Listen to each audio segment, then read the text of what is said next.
कुळी कन्या पुत्र आधी कन्या शब्द का वापरला?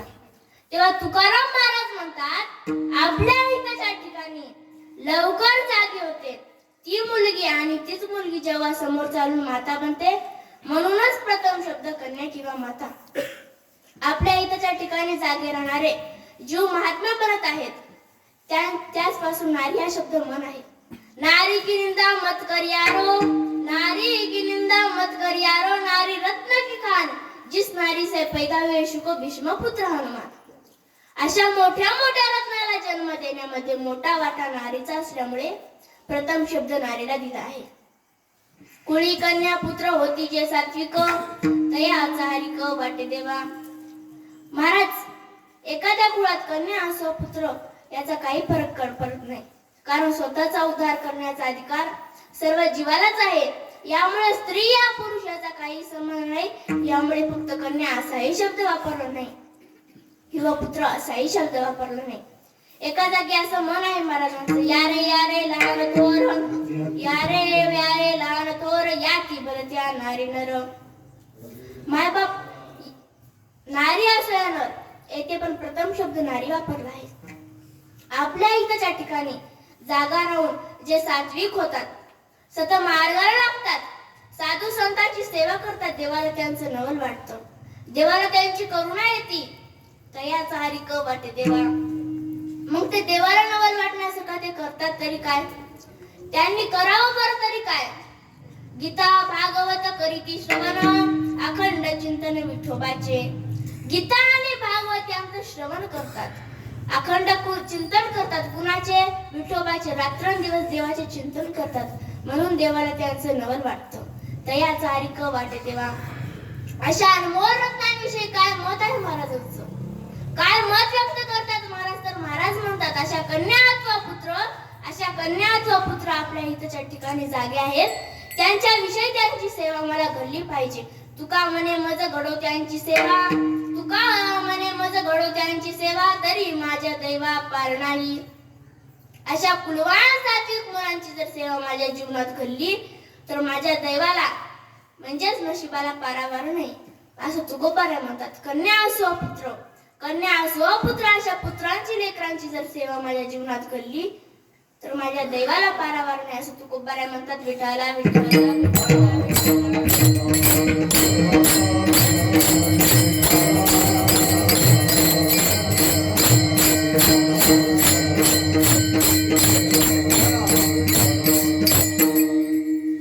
आज झाला अभंगाचा सरळ भावार्थ. एक जण म्हणत होते, महाराज, आमचा मुलगा खूप प्रयत्न करतो सत्संगाला लागण्याचा, भजनाला जाण्याचा, सत्कार्याला लागण्याचा, पण काय करावं? आमचे मुले गावात मंदिरामध्ये जाऊन बसले की असतेच काही 4-2 लोक जे आमच्या मुलाला हातात टाळ घेऊ देत नाहीत, अभंग म्हणू देत नाहीत, हरिपाठ म्हणू देत नाहीत, आमच्या मुलांचा अपमान करतात. असे जर गावातील लोक वागत असतील, आमच्या मुलाचा अपमान करत असतील, तर कसे घडवायचे आमची मुले? तुम्हाला त्यावर एक उपाय सांगते. अशा लोकांच्या मेल्याशिवाय जात नाहीत खोड्या, अशा लोकांच्या मेल्याशिवाय जात नाहीत खोड्या, अशा लोकांचा नाद सोडा, अशा नासक्या लोकांच्या नावाने नासके नारळ फोडा, आपले मुले आळंदीला नेऊन सोडा. विठाला विठाला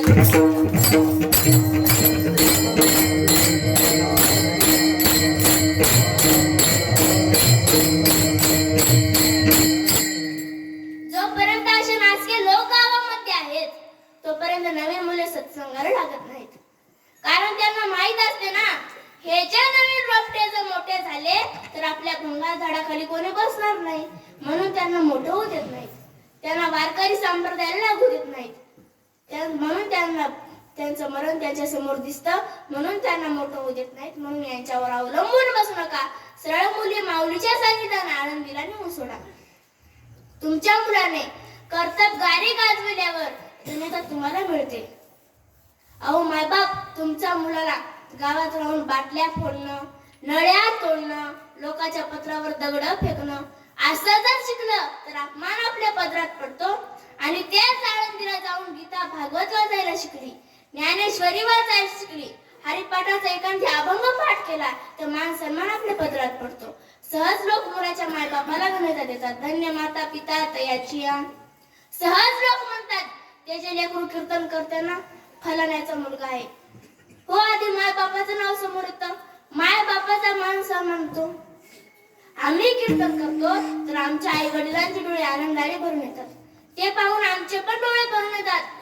आमची आई रडत रडत आमची घरी गेल्यावर आमची रडत रडत दृष्ट काढते. पण आम्ही असं काय कार्य करतो की लोकांचे आम्हाला दृष्ट लागाव, आमच्या आईने आमची रडत रडत दृष्ट काढाव? असं काय कार्य करतो आम्ही ते जे तुकोबारायांनी सांगितले. गीता भागवत वाचवितो, श्रवण पठण करतो, अखंड चिंतन विठोबाचं करतो. म्हणून आमचं नवल आई वडिलांना तर काय, गाव लोकांना तरी काय, आमचं नवल देवाला देखील वाटतं. तयाचा हरी क वाटे देवा. मग कोणी म्हणेल महाराज आमचा मुलगा फार हुशार आहे, फार शिकलाय तो. असं नाही, मायबाप जेवढी जास्त शाळा शिकलेला असेल तेवढा मूर्ख असतो. कारण तो मायबापाला मानत नसतो, देवाला मानत नसतो. कारण त्याची बायको नटारंगी असते. ती नटारंगी आणि हा नटारंग नंदी बैल झालेला असतो. हे जापानी म्हैस दिवसभर घरातच मिळविते आणि 5 वाजले की नवऱ्याला फोन लावते. कोणी म्हणेल महाराज बायांना पण खिशा असतात का? हो असतात की. ते जर्सी गाईसारखा जगा घालते आणि त्या जगाच्या खिशातून फोन काढते, नवऱ्याला फोन लावते, म्हणते पिल्लू पिल्लू तू कधी येणार? नवऱ्याला पिल्लू म्हणते. काय वागणं ते पिल्लून तू कुत्री का मांजरी? काय वागणं? नवऱ्याला म्हणते किंवा पिल्लू म्हणते. असं कोण वागते? कमी शिकलेले नाही तर जास्त शिकलेले. अशा मुलाच्या मायबापाला महाराज धन्यता देतात का? धन्यता देतात का नाही सांगा? नाही ना. एक मन आहे, कुणा लिहिलंय माहित नाही. आवडलं तर टाळ्या वाजवा, नाही तर सोडून द्या. डोक्याचे केस वाढून देवानंद होण्यापेक्षा बुद्धीला ताण देऊन विवेकानंद व्हा. जग तुमच्या समोर माता मला सांगा, विवेकानंदापुढे आपल्या देशाने माथा टेकविला, यात काय नवल? पुत्र बनायचा असेल तर असा बनावा. पुत्र भावा कुंडा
प्रत्येक मायबापाला माझं सांगणं आहे, देवापुढे कधीही काही मागायचं असेल तर एकच मागा. देवापुढे कधीही काही मागायचं असेल तर एकच मागा. देवा आमच्या पोटी जन्म घेणारी व जन्माला येणारी, जन्म घेणारी व जन्माला येणारी संतती चांगली दे, जेणेकरून माझी मान आयुष्यभर उंच राहिली पाहिजे. माणसाच्या आयुष्यात सर्वात मोठी श्रीमंती म्हणजे ती संपत्ती नाही, ती संतती असते. मग संतती चांगली पाहिजे का वाईट, ज्याची त्याने ठरवा. मग देवापुढे मागणं मागा, देवा आमच्या पोटी फळ देता तर असं द्या, माऊली ज्ञानोबारायांसारखं, जगद्गुरु तुकोबारायांसारखं, स्वामी विवेकानंदासारखं. अजून पुढे जाऊन सांगायचं म्हटलं तर आताच्या काळातला हिरा सांगा बरं, कोण सांगतोय? ज्याने हिंदूची आस्था टिकविली, देशाचा स्वाभिमान राखला, तो हिरा म्हणजे नरेंद्र मोदी. तो हिरा म्हणजे नरेंद्र मोदी. कोणी म्हणेल मायबाप राजकारणी माणूस आहे, याचं नाव कशाला देतात कीर्तनामध्ये? ते व्यक्ती तुमच्यासाठी राजकारणी आहेत, पण आमच्यासाठी स्वाभिमान आहे. जे राम मंदिर 500 वर्षापासून पडून होतं, जे राम मंदिर 500 वर्षापासून पडून होतं ते राम मंदिर उभा केलं. ज्यांना ज्यांना स्वाभिमान नाही, मी तर म्हणते ते रावणाच्या कुळातले आहेत, राक्षस कुळातले आहेत. विठ्ठला विठ्ठला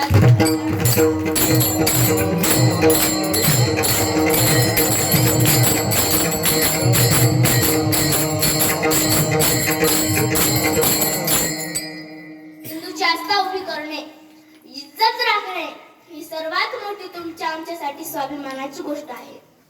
अहो मायबाप, राम मंदिर उभा केलं याचा स्वाभिमान फक्त तुम्हा आम्हालाच नाही, तर ज्या माई हिरालाल मातेच्या पोटी असा रत्न हिरा जन्मला असेल त्या माईला किती आनंद झालेला असेल. अशा कार्यामुळे ज्याची कीर्ती गावभर नाही, देशभर नाही, त्याची कीर्ती जगभर आहे. असं महान कार्य ज्यांचा मुलगा करतो, लोक मुलाच्या मायबापाला धन्यता देतात. धन्य माता पिता तयाची. मग कोणी म्हणे महाराज मोदीचं गुण तुम्हीच गाता का अजून कोण गाते का सर्व जगच गाते? मोदीचं गुण मीच गाते किंवा संपूर्ण जग गाते यात काय नवल. मोदीचं गुण देव देखील गातात. मग देवाने कधी गुण गायलं, कसं गुण गायलं ऐका सांगते. भजन करा विठ्ठला विठ्ठला.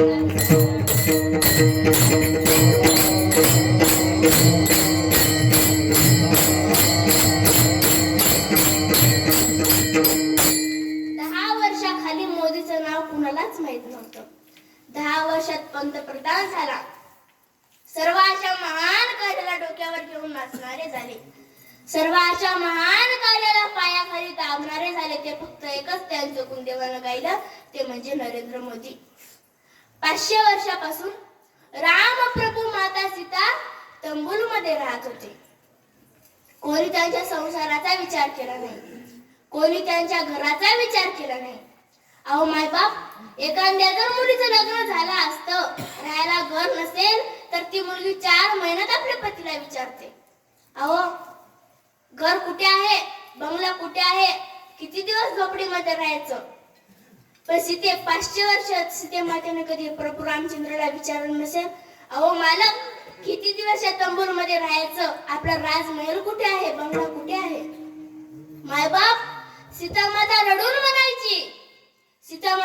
म्हणायची, मालक त्रेतायुगात तुमचा भक्त हनुमानाने आपला राज्याभिषेक करून संसार राजवाड्यात उभा करून दिला. पण या कलियुगात असं कोणी तुमचा भक्त नाही का, जो आपलं राहण्याचं घर उभा करून देईल, राजमहल उभा करून देईल. तेव्हा रामप्रभू सीता मातेची समजूत काढतात आणि म्हणतात, माते सीते रडू नको. त्रेतायुगात माझा भक्त हनुमानाने आपला राज्याभिषेक करून संसार राजवाड्यात उभा करून दिला. पण कलियुगात माझा भक्त गुजरात मधून नरेंद्र मोदी येतोय आपला संसार राजवाड्यात उभा करण्यासाठी. हे बोलता वेळेस प्रभू रामचंद्राच्या डोळ्यात पाणी आलं.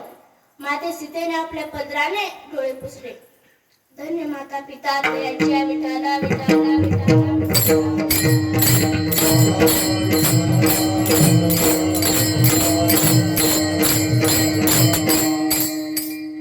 मग कोणी म्हणेल महाराज अशा लेकरांचा देवाला नवल वाटणे याचा काही शास्त्राचा पुरावा. एक वेळेस पंढरपुरामध्ये 3 जण एक गीत गात आले. नामदेव ज्ञानदेव देव. नामदेव संत आहेत, ज्ञानदेव योगी आहेत, त्यांच्या संगतीला देव आहेत. मायबाप, जिथे ज्ञान नाम देव एकत्रित येतात तिथे काय होणे असेल. नामापेक्षा ज्ञान मोठं, ज्ञानापेक्षा नाम मोठा आणि दोघांपेक्षा देव मोठा. ज्ञानापेक्षा नामाला किंमत नाही आणि नामापेक्षा ज्ञानाला किंमत नाही. जेव्हा ज्ञान नाम एकत्रित येतात तोच साधू संत. केवळ पुरुषामुळे संसार होत नाही किंवा केवळ स्त्रीमुळे संसार होत नाही. जेव्हा स्त्री पुरुष एकत्रित येतात तो संसार रूपा आकाराला येतो. आणि तो संसार रूपा आकाराला येणे म्हणजे निर्गुण निराकार भगवंत. तसंच नामाशिवाय ज्ञान नाही, ज्ञानाशिवाय नाम नाही, दोघांशिवाय देव नाही. विठ्ठला विठ्ठला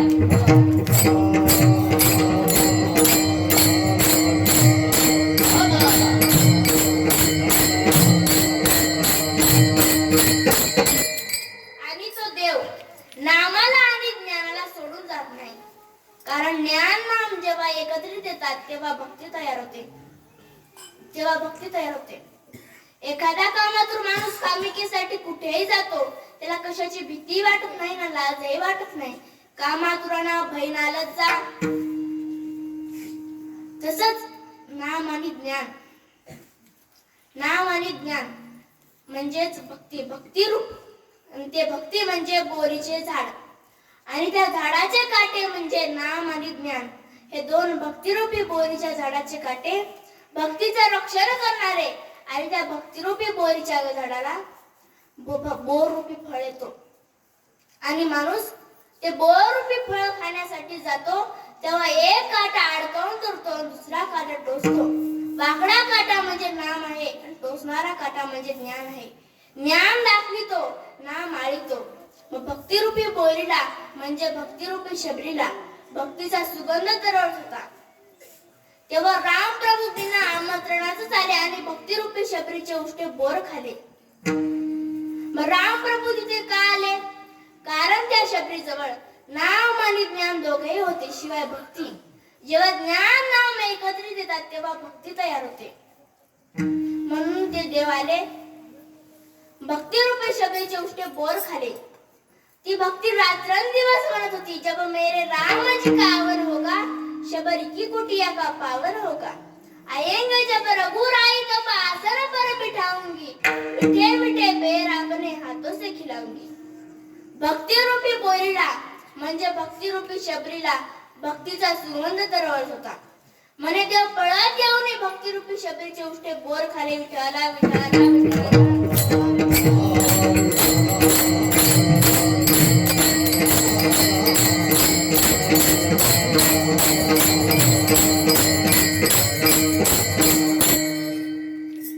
ज्ञान नाम देव गप्पा मारत असताना देव थोडे नाराज झाले.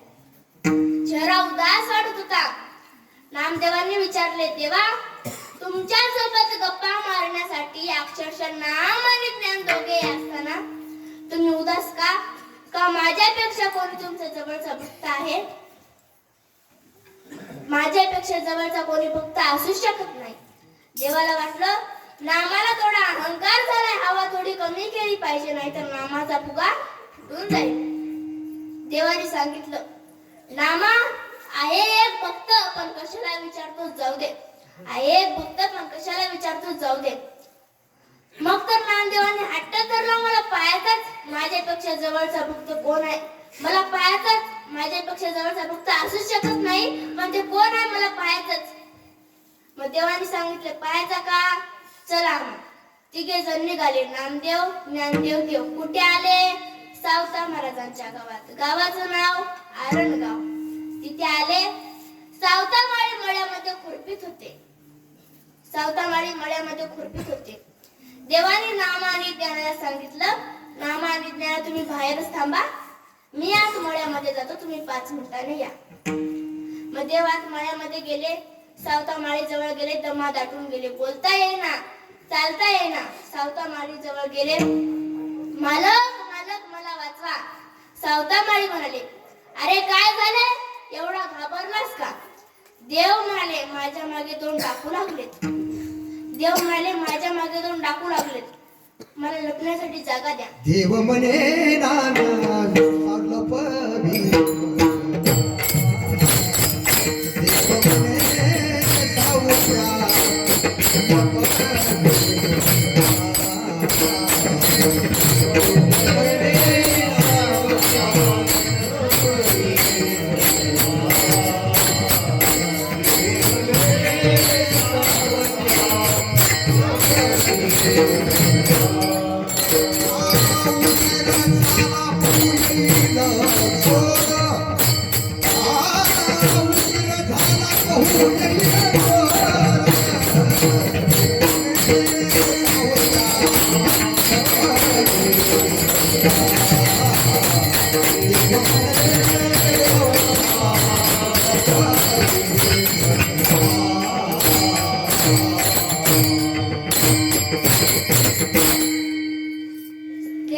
सावत्या देवाने सावताला विचारलं, मला लपण्यासाठी जागा द्या.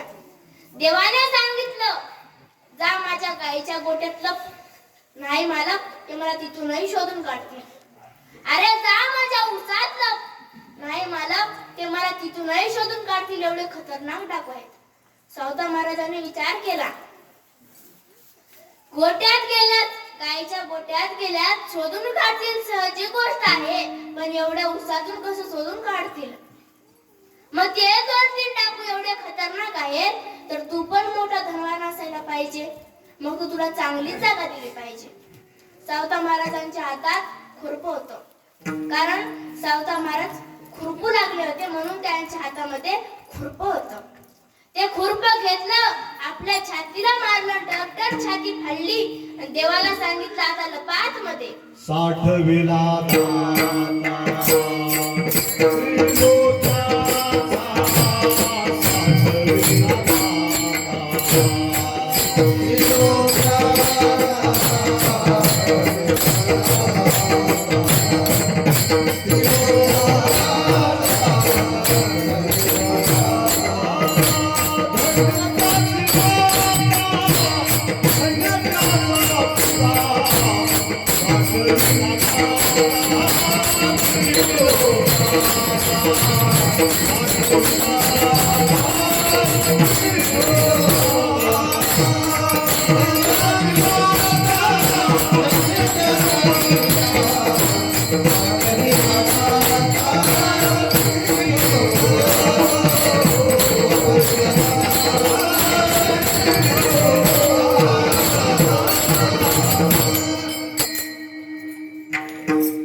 मग सावता महाराजांनी विचार केला, तुला चांगलीच जागा दिली पाहिजे.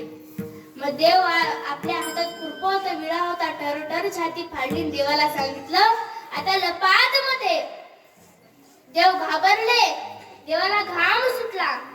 देव म्हणाले एवढं मोठं मन, एवढं मोठं काळीज आतमध्ये, देव आतमध्ये लपले. मग तेवढ्या 2-3 डाकू हातात काड्या, 2-3 काड्या घेऊन आले आणि सावताला विचारलं, अहो बाबा इथे कोणी माणूस आला का हो? सावता महाराज म्हणाले नाही, इथे कोणीच नाही आलं. देव नाम आणि ज्ञान म्हणाले, आम्ही पाहिलं, आमच्या डोळ्यानं पाहिलं इथं आलेलं. तर सावता महाराज म्हणाले इथं कोणीच नाही आलं. मग ज्ञानाने नामाला सांगितलं, नामदेवा ते पहा, देवाचा पितांबर दिसतो. देव गडबडीने आत लपले होते, अर्धा पितांबर बाहेरच होता.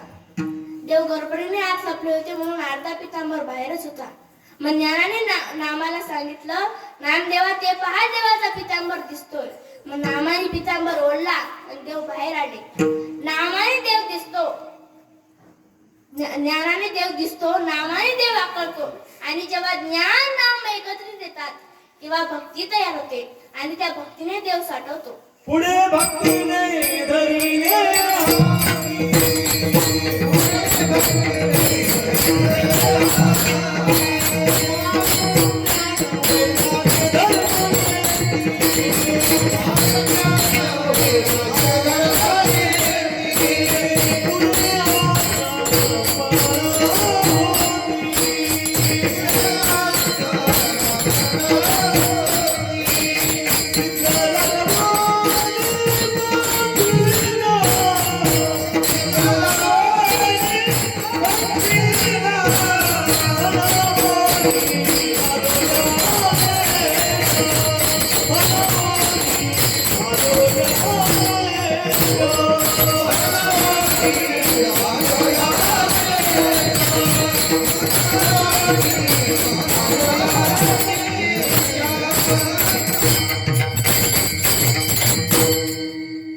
सावतामाळी भक्ती आपल्या हृदयात देव साठवला. देव पाहायचा असेल तर ज्ञान मिळवा, आकळायचा असेल तर भक्ती, आकळायचा असेल तर नाम घ्या आणि देव साठवायचा असेल तर भक्ती करा. विठ्ठल विठ्ठल विठ्ठल.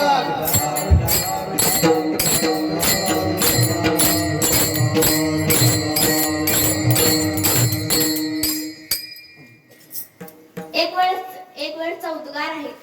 नामदेव आणि देव बोलू लागले होते, पृथ्वी केवढी व्यापक आहे, पृथ्वीपेक्षा पाणी व्यापक आहे, पाण्यापेक्षा वायू वारा व्यापक आहे, वायू वाऱ्यापेक्षा आकाश व्यापक आहे. व्यापक म्हणजे मोठं आणि एवढा मोठा देव त्याने आपल्या हृदयात देव साठवला. तो भक्त किती मोठा आणि त्या भक्ताला जन्म देणारे मायबाप किती मोठे. धन्य त्याची माता, धन्य त्याचा पिता. धन्य त्याची माता धन्य त्याचा पिता साठविला दाता त्रैलोक्याचा.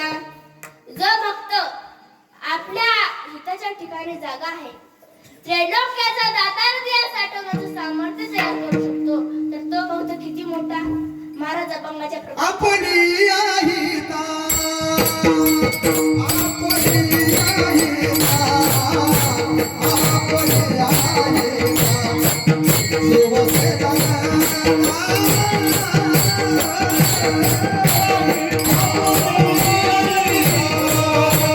आपली आहिता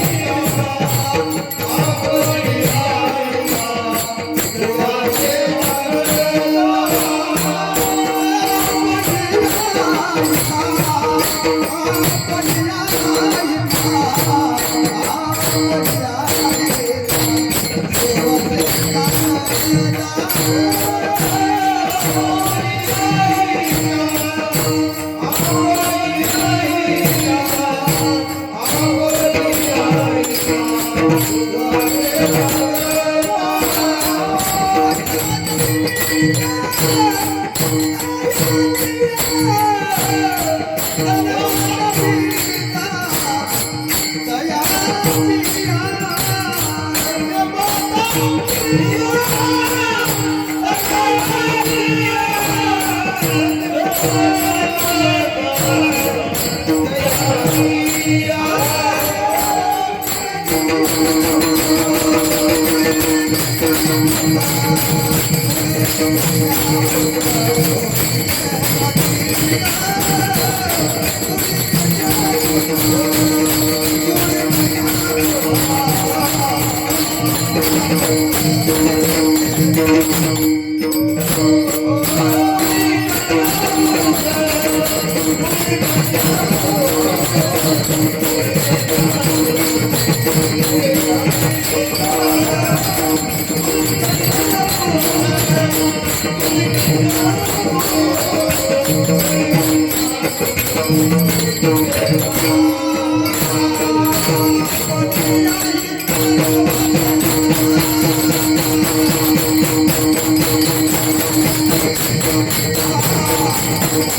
मग एखाद्या कुळात कन्या असो पुत्र याचा काही फरक पडत नाही दयाचा ऐक वाटे देवा.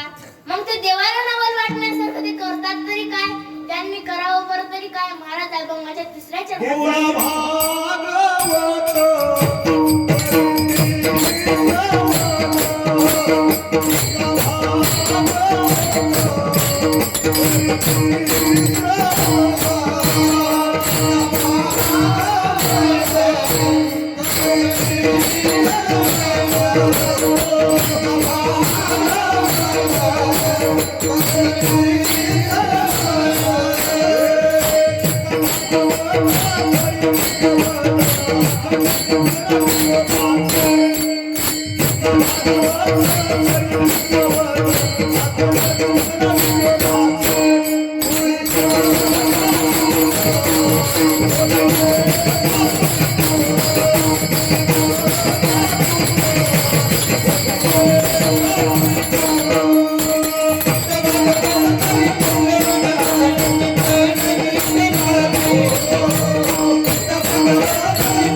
गीता भागवत करीती श्रवण अखंड चिंतन विठोबाचे.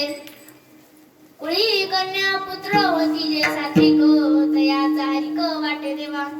मायबाप एवढे प्रकारचे ग्रंथ असताना 4 वेद ऋग्वेद सामवेद यजुर्वेद अथर्ववेद 6 शास्त्र संख्या योग न्याय वैशेविक विभांश वेदांत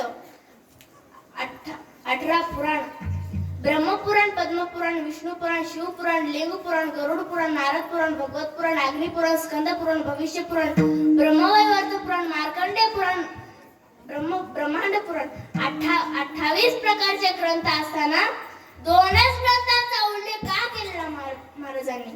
तर महाराज म्हणतात, गीता भागवत करीती श्रवण अखंड चिंतन विठोबाचे. गीता आणि भागवत यांचे श्रवण करतात, पठण करतात. आपण जगतो त्याला आयुष्य म्हणायचं. मग आपण जगतो जन्म आणि मरण यांच्या मधला जो वेळ आहे, आपण जगतो त्याला आयुष्य म्हणायचं. मग माणूस आयुष्यभर जन्मल्यावर कसं जगतो ते गीतेमध्ये सांगितलं आहे. आणि शेवटी जन्मल्यावर आयुष्य जगणं झाल्यावर शेवटी मरायचं कसं ते भागवतामध्ये सांगितलं आहे. आपल्या जन्म आणि मरणाचा सर्व भाग त्या गीता आणि भागवतामध्ये आहे. म्हणून भागवत, गीता आणि भागवत यांचं श्रवण करतात, पठण करतात. मग देवाला त्यांचं नवल वाटतं. नवलच नाही तर आपल्या अंतकाळी देव देखील रडतात. मग कुणाच्या मनात प्रश्न निर्माण होईल, कोणाच्या मनात कोणी शंका काढेल, देव कोण्या भक्तासाठी रडले? मायबाप महाराज सांगा, पण पुराव्या सहित सांगा की देव कोण्या भक्तासाठी रडले. सांगते, भजन करा विठोबा.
एक वेळेचा प्रसंग आहे. माऊली ज्ञानोबारायांनी समाधी घेण्यास ठरवली तेव्हा निवृत्तीरायांनी सर्व देशोधडी बातमी दिली, आमचा ज्ञाना समाधी घेणार आहे. सर्व साधू संत ऋषीमुनी योगी सर्वांना सांगितले. पंढरीचा पोहा आला अलंकापुई, पंचकोसावरी साधू संत. पांडुरंगा संगे वळवाचे भार, पांडुरंगा संगे वैष्णवांचे भार. दिंड्या ते बाहेर निघाल्यासी, पंढरपुरावरून दिंड्या आल्या. वैष्णवांचा भार दिंड्यामध्ये, साधू संत सोबत देव चालत आले. 5 कोसापर्यंत वैष्णव जमा झाले होते. एकादशीच्या दिवशी सर्व गोळा होत होते. रात्रंदिवस भजन कीर्तन करीत होते. वैष्णवांचा धवा नाचत होता आणि ते नाचण्याचा भार निवृत्ती सोपान मुक्ता यांच्या काळजावर भार पडत होता. त्यांच्यावर एकच गोष्ट, आता आमचा ज्ञाना जाणार, आता आमचा ज्ञाना जाणार. फक्त नाचत होते, वैष्णव गात होते, यांच्यावर पाजर फुटत होता. मुक्त ज्ञानाजवळ जायची, ज्ञानाला म्हणायची दादा. हे बोलता वेळेस मुक्ताचा आवाज दाटून आलेल्या कंठातून निघायचा. मुक्त ज्ञानाजवळ जायची, ज्ञानाला म्हणायची दादा. दादा तू खरंच जाणार का रे? दादा तू खरंच जाणार? नको नारे जाऊ दादा, नको नारे जाऊ. मग मला भाऊबीजेला कोण रे? मग मी कुणाला रे ओवाळू? मुक्त रडायची, ज्ञानाच्या पायी लागायची. नको नारे जाऊ दादा, नको नारे जाऊ. दोघा बहीण भावाचं बोलणं ऐकून काळोखाला देखील थरकाप सुटायचा. सजीव काय निर्जीव दगडाला पण पाना फुटायचा. जगड धोंडे झाड वेली सुद्धा म्हणायचे, ज्ञानोबा नका ना हो जाऊ, ज्ञानोबा नका ना हो जाऊ. मग राज कुणाला पाहायचाय, कुणाला बोलायचंय. एकादशीचा दिवस गेला. द्वादशीच्या पंक्ती उठल्या. हरिनामाचा गजर चालूच होता. देवानी सांगितले, पुसताती संत सांगा देवा माते, पूर्वी येथे होते कोण क्षेत्र.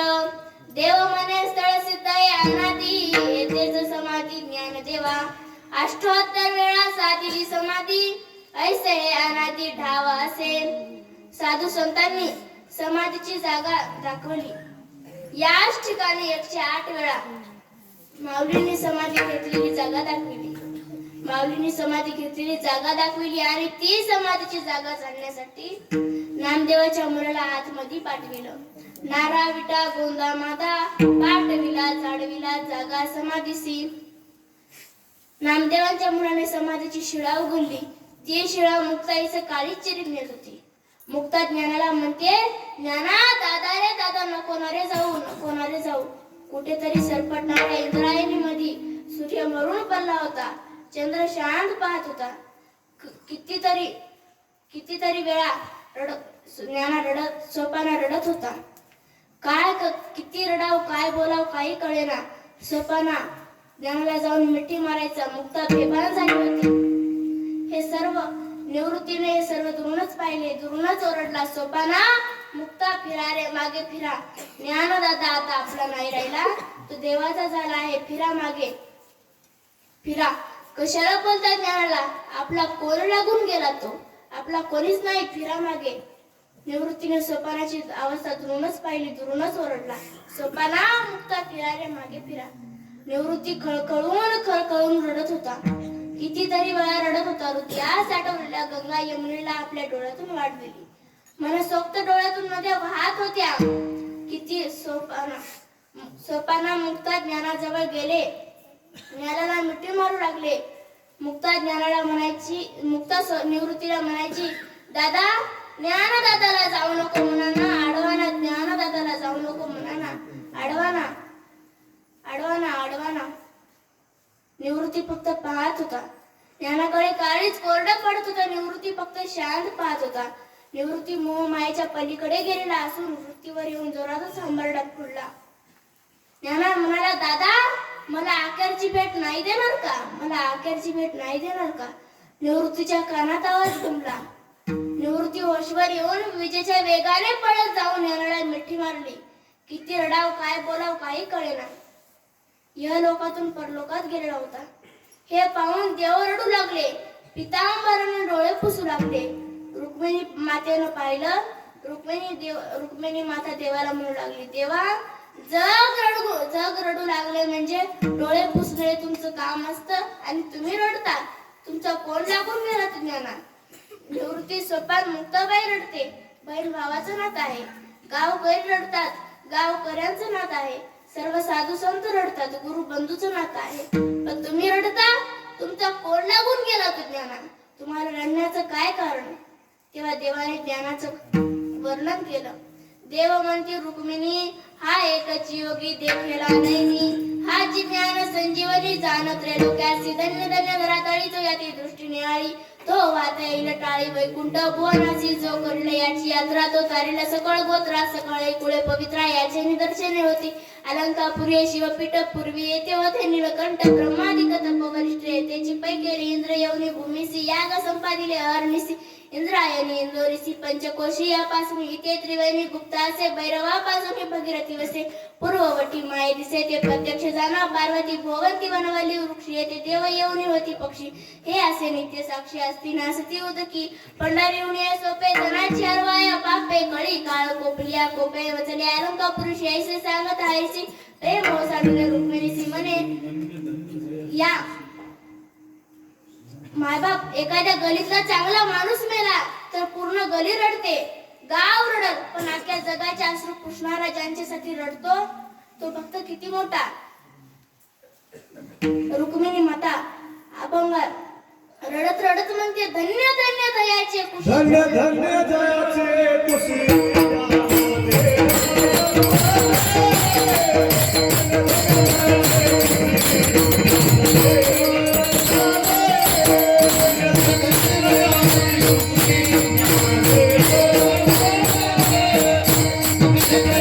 Thank you. का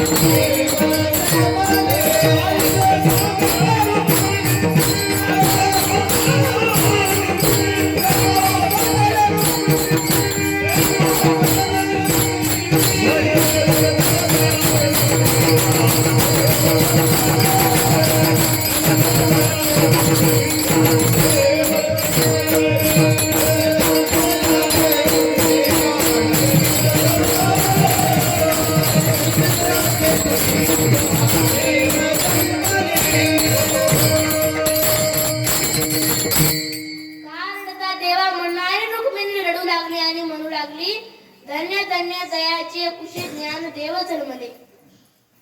मायबाप असं देव अशा लेकरांचं देवाला नवल वाटणे, यात काय नवल? देवाला देखील नवल वाटतं, देवाला देखील हर्ष वाटतो. महाराज अभंगाच्या 4थ्या चरणात सांगतात, तुका म्हणे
Hare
अशा गुणवान सात्विक मुलांची जर सेवा माझ्या जीवनात घडली तर माझ्या देवाला म्हणजेच नशिबाला पारावार नाही असं तुकोबराय म्हणतात. करियली ऐसी केली कटकट वा कडिका नीट गुरुदेव जाणे. झालेली सेवा बाहुलींच्या चरणी गुरुदेवांच्या चरणी तुम्हा स्तुत्यांच्या चरणी अर्पण करून सेवेला पूर्णविराम. ज्ञानेश्वर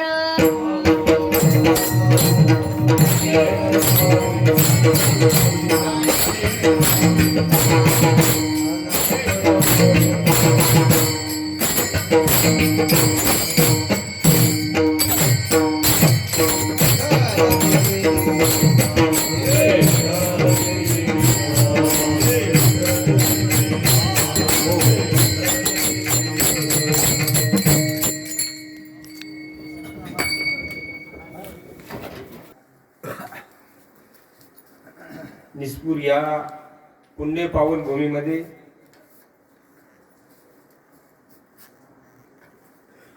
ज्या मुलीचे कीर्तन झाले ते मुलगी म्हणजे तुमच्या गावचंच रत्न.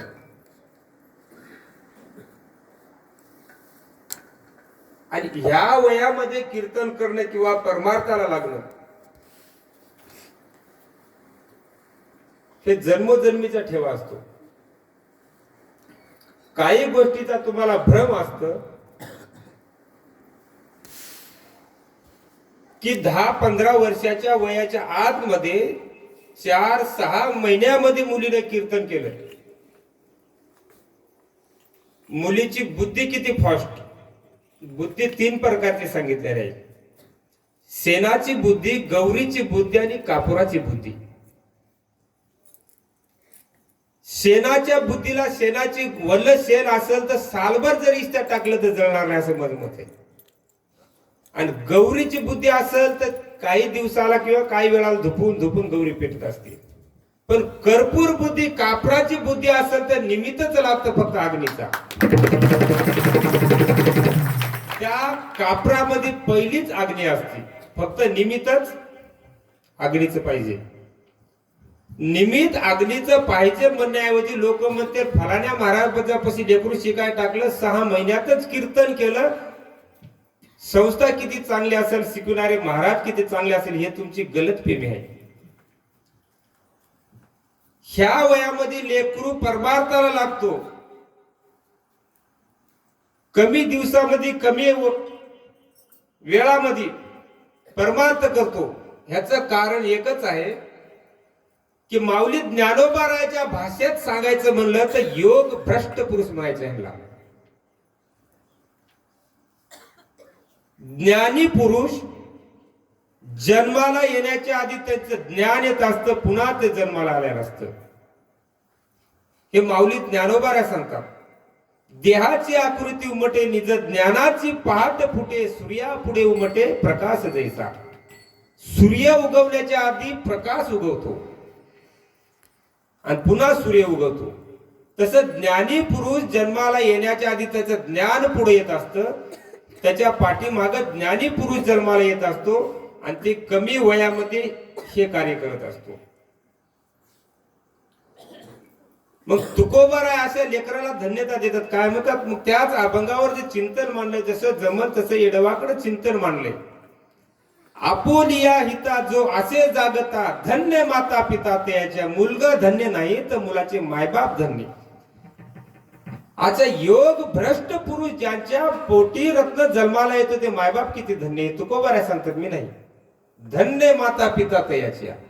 अशा कुलवान लेकरासाठी, कुलवान मुलासाठी, कुलवान रत्नासाठी देव देखील रडतात. हे देखील या अभंगातून साध्य झालेलं आहे. तुकोबाराय म्हणतात, अशा लेकराला मी धन्य देतो. काय मोठी गोष्ट आहे. रुक्मिणीनं मातेनं धन्यता दिल्या. म्हणणे धन्य धन्य जयाची कुशी ज्ञान देव जन्मली. असे योग भ्रष्ट पुरुष ज्या मायबापाच्या पोटी जन्माला येतात, जगच काय देव देखील त्याला धन्यता देतो. धन्य माता पिता तयाची. आणि आपल्या श्री संत भगवान बाबा आध्यात्मिक गुरुकुल, या गुरुकुलामध्ये जे मुलगी शिकते, तुमच्या गावाल्याने जे आम्हाला सेवा करून घेण्याची संधी दिलेली आहे, की आम्ही तुम्हाला जसं जमत तशी एडीवाकडे तुमच्या पुढे सेवा मांडली. आमच्या संस्थेकडून तुम्हाला हात जोडून एकच विनंती, तुमच्याकडे प्रार्थना आहे, जशी जमली तशी सेवा तुम्ही गोड मानून घेताल, ही आम्हाला अपेक्षा आहे. काही चुकलं असेल तर पदरात घ्या, लेकरू तुमचंच आहे, मी पण तुमचाच लेकरू आहे. गोड वाटलेले शब्द तुम्ही ठेवून घ्या. चुकीचे शब्द असतील तर, चुकला असेल तर परत करा, मी त्याची पुन्हा सुधारणा करण्याचा प्रयत्न करतो.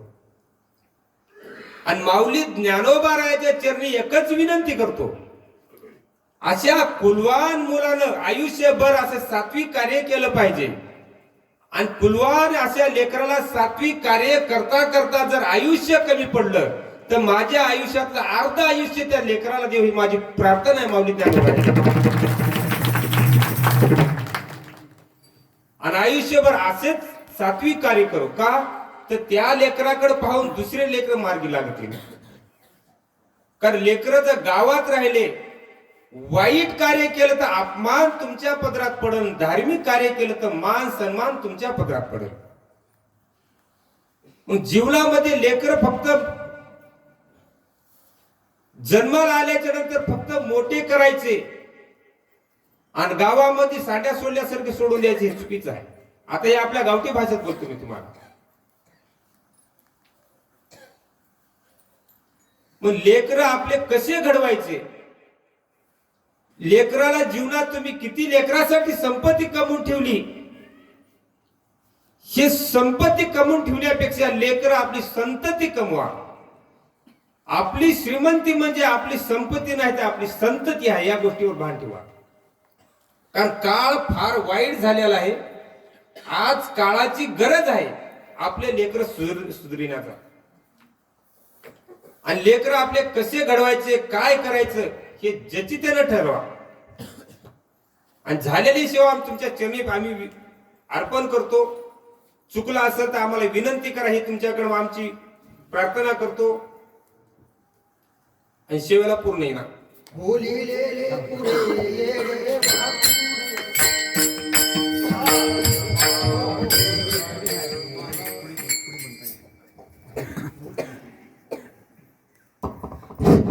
धन्यवाद महाराज. तुम्ही या ठिकाणी जे मनोगत व्यक्त केलं, खरोखरच गुरुचा सुद्धा आशीर्वाद आहे. तुम्ही स्वतःला कमी समजू नका, कारण तुम्ही जे हे रत्न या ठिकाणी त्याला जे मार्गदर्शन केलं, आणि गुरुचं स्थान अग्रस्थान आहे. कोणताही गुरु असो, मग गुरु म्हणजे गुरुच आहे. आणि या ठिकाणी आमच्या हरिभक्तपरायण पंकजाताई डोईफळे यांनी सुंदर असं मार्गदर्शन केलं. कीर्तनामध्ये असणारा काय करायला पाहिजे आपण, आणि महाराजांनी सुद्धा आपल्याला मार्गदर्शन केलेलं आहे. हे एक असं माध्यम आहे, संपत्ती कितीही असली, बँकेत पैसे असले तर कोणी विचारणार नाही, पण संतती जर चांगली निघाली तर त्या ठिकाणी त्यांचा आईबापाचा गुणगौरव होईल, जगामध्ये नाव होईल, म्हणून असेच असणार हे आमचं रत्न असणार. भविष्यामध्ये आमच्या असणाऱ्या गावाचं नाव असणारं लौकिक करील ही या ठिकाणी असणाऱ्यामध्ये ईश्वर मी प्रार्थना करतो. खरोखरच कमी वयामध्ये कमी वेळामध्ये असणारा एवढं सुंदर असं असणारं कीर्तन सभादट आहे. बोलण्याचं असणारा म्हणजे पूर्ण बघितलं तुम्ही आता 2 तासामध्ये लिहिलेलं बघून असणारा आपल्याला भाषण वाचता येत नाही, आठवत नाही. पण खरोखरच आमच्या पंकजाताईंनी असणारा म्हणजे या ठिकाणी धन्यवाद दिलेला. गावाचं नाव बिलकुल लौकिक करणार हे तर काही शंकाच नाही. आपण सुद्धा सर्वांनी सुद्धा असणारं याच मार्गाने आपल्या लेकराला आपले लेकरं काय करते शिक्षण आणि असणारा म्हणजे हे धार्मिक कार्यक्रम ह्याची जोड असली पाहिजे, तरच असताना म्हणजे असणारा जीवनाचं असणारा फलित होणार आहे. एवढं बोलतो. धन्यवाद पंकजाताई. आणि असणारा महाराज तुम्हाला पण सुद्धा असणारा आमच्या गावातर्फे असणारा म्हणजे नम्र होऊन विनंती करतो. खरोखरच गुरु म्हणजे गुरुच आहे. चांगली असणारी आमच्या गावची असणारा म्हणजे एक कीर्तनकार घडवली, त्याबद्दल गावकऱ्याच्या वतीनं तुमचं अभिनंदन करतो आणि नतमस्तक होतो.